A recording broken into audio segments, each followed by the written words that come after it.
Lebaran tinggal menunggu hari, libur panjang sudah di depan mata. Pasti di antara kalian sebelum pulang kampung halaman, lagi cari-cari Apple Watch untuk dipakai buat salam-salaman bareng keluarga, silaturahmi ke rumah saudara, atau reunian bareng teman-teman sekolah dulu. Agar penampilan kalian saat Lebaran makin stylish dan keren. Yap, kalian nonton video yang tepat. Karena di sini saya akan merekomendasikan beberapa Apple Watch yang layak dibeli, bukan hanya dengan pertimbangan budget saja, tapi juga yang sesuai dengan fungsi dan kebutuhannya. Agar tidak salah pilih yang akhirnya kalian menyesal. Kenapa nggak ambil seri yang ini aja? Kenapa nggak ambil yang seri itu aja? Saya akan bahas secara detail satu persatu, beserta harga resmi dan harga di online shopnya. Dan tentu saja, lebih cocok untuk siapa masing-masing Apple Watch yang akan saya bahas ini. Untuk membantu kalian dalam memilih Apple Watch yang tepat, agar tidak salah pilih, baik dari segi budget dan kegunaan sehari-hari. Perlu juga diingat bahwa harga Apple Watch yang saya cantumkan di video ini bisa berubah sewaktu-waktu ya. Pertama dari yang termurah dulu, Apple Watch SE generasi pertama. Apple Watch keluaran tahun 2020 ini masih dijual di website resmi Apple sampai tahun 2022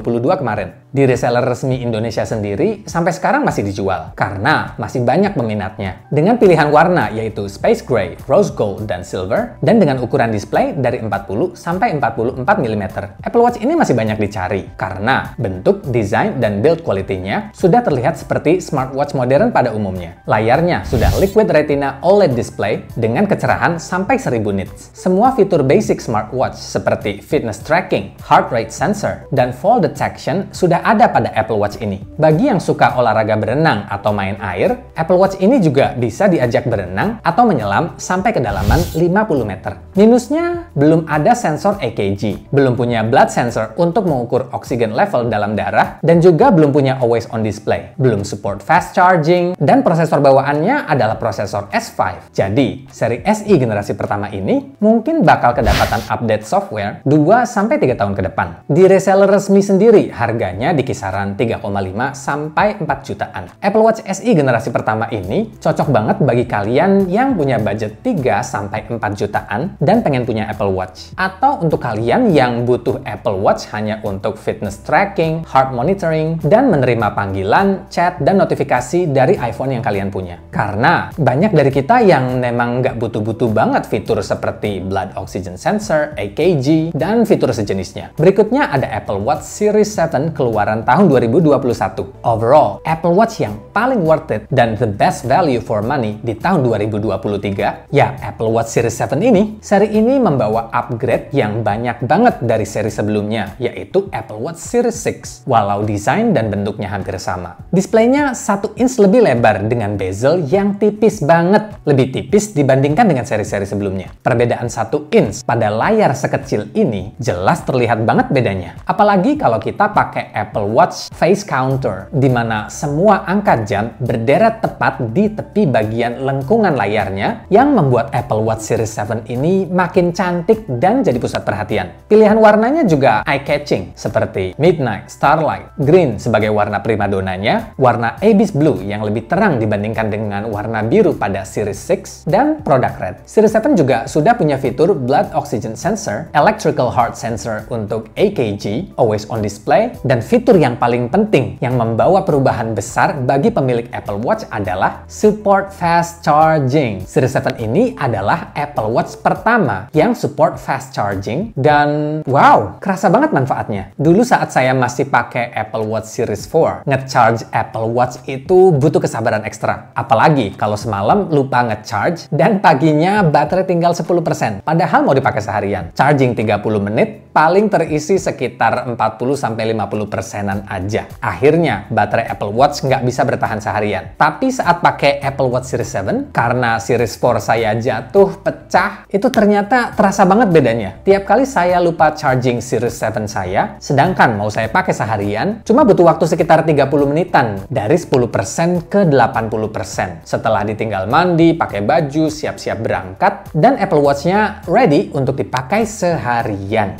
Makanya, dengan adanya support fast charging pada Apple Watch, itu bener-bener big game changing. Karena prosesor yang digunakan Series 7 ini keluaran akhir tahun 2021. Jadi setidaknya Apple Watch Series 7 ini bakal dapat support software update 4-5 tahun ke depan. Harga di reseller resminya di kisaran 5,5 juta sampai 6 jutaan. Di Tokopedia sendiri harganya mulai dari 5 sampai 5,5 juta. Jadi kalau kalian mau beli di Tokopedia, saya sudah taruh link beberapa pilihan Apple Watch dari pelapak yang terpercaya di deskripsi. Kalian tinggal bandingkan aja harganya, baca-baca reviewnya juga, dan jangan lupa tanyakan tentang garansinya. Selamat berbelanja ya. Saya pribadi sangat merekomendasikan Apple Watch Series 7 ini. Dengan semua fitur flagship yang ditawarkan, sudah support fast charging, dan harga yang sudah turun, saya rasa Apple Watch Series 7 ini pilihan yang paling tepat di tahun 2023. Berikutnya ada Apple Watch SE generasi kedua. Kalau dibandingkan dengan generasi pertama, Apple Watch SE terbaru ini punya warna yang berbeda. Seperti Midnight menggantikan Space Gray, Starlight menggantikan Rose Gold, sedangkan Silver tetap silver. Material bagian bawahnya juga sudah beda. SE terbaru ini menggunakan material komposit, aka plastik, tidak seperti seri sebelumnya yang menggunakan material keramik. Sisi positifnya, SE terbaru ini jadi terasa ringan di tangan. Selain itu juga SE terbaru ketambahan beberapa sensor dan gyroscope terbaru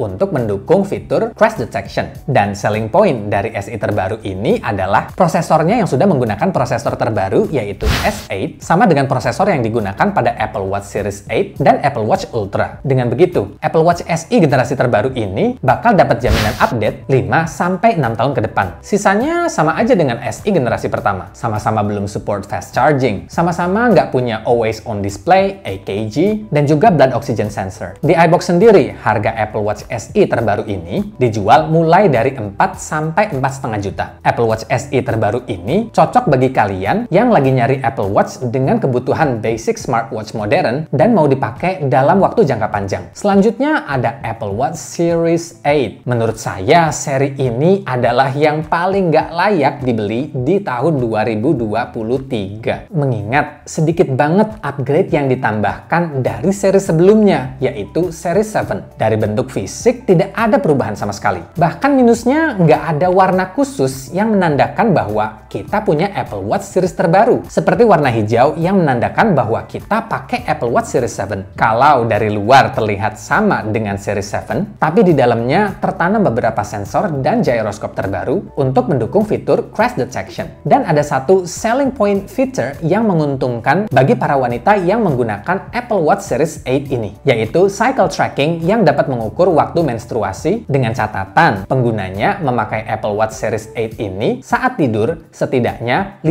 malam berturut-turut agar Apple Watch-nya dapat mengumpulkan database. Jadi bukan seperti on-demand reading ya, di mana kita klik aplikasinya terus langsung bisa memprediksi kapan wanita tersebut ovulasi. Itu nggak seperti itu. Prosesornya juga sudah yang terbaru yaitu S8. Jadi bakal dapat software update 5-6 tahun ke depan. Harga di retailer resminya dari 6-7 juta. Di Tokopedia sendiri harganya mulai dari 5,8 sampai 6,5 jutaan. Apple Watch Series 8 ini cocok banget bagi para wanita yang mau beli Apple Watch terbaru yang memiliki fitur cycle tracking untuk mengukur waktu menstruasi. Tapi untuk cowok yang mau beli Apple Watch Series 8 juga nggak masalah. Cuma kan ya, kalau semua fiturnya hampir sama dengan fitur yang ada pada Series 7 dan harga Series 7 sekarang sudah turun, kenapa nggak ambil Series 7 aja? Ini tips penting bagi kalian yang baru beli Apple Watch seri apapun. Layar Apple Watch itu gampang banget baret. Series 7 saya sendiri sudah banyak banget baretnya. Karena kalau kita beli Apple Watch yang casingnya aluminium seperti ini, kaca layarnya itu bukan kristal safir ya, tapi pakai Ion X Glass display yang gampang banget baret menurut saya. Layar dengan kristal safir itu hanya untuk Apple Watch yang casingnya stainless steel, titanium, atau keramik yang harganya hampir 2 kali lipatnya. Makanya perlu banget screen protector atau casing protector agar layar Apple Watch kalian nggak baret-baret kayak Apple Watch Series 7 saya. Terutama bagi kalian yang Apple Watch-nya ada rencana mau dijual lagi. Saya sudah taruh beberapa rekomendasi screen protector atau case protector dari Tokopedia di deskripsi. Kalian tinggal pilih aja mana yang sesuai dengan Apple Watch kesayangan kalian. Dan yang terakhir, yang terbaru dan termahal adalah Apple Watch Ultra. Jujur pertama kali waktu saya nonton presentasi Apple Watch Ultra pada Apple September tahun kemarin, kok saya rasa desainnya kayak helm buat diving ya, dengan screen yang rata dan pinggirannya yang lebih tinggi. Ini adalah Apple Watch dengan ukuran layar paling besar 49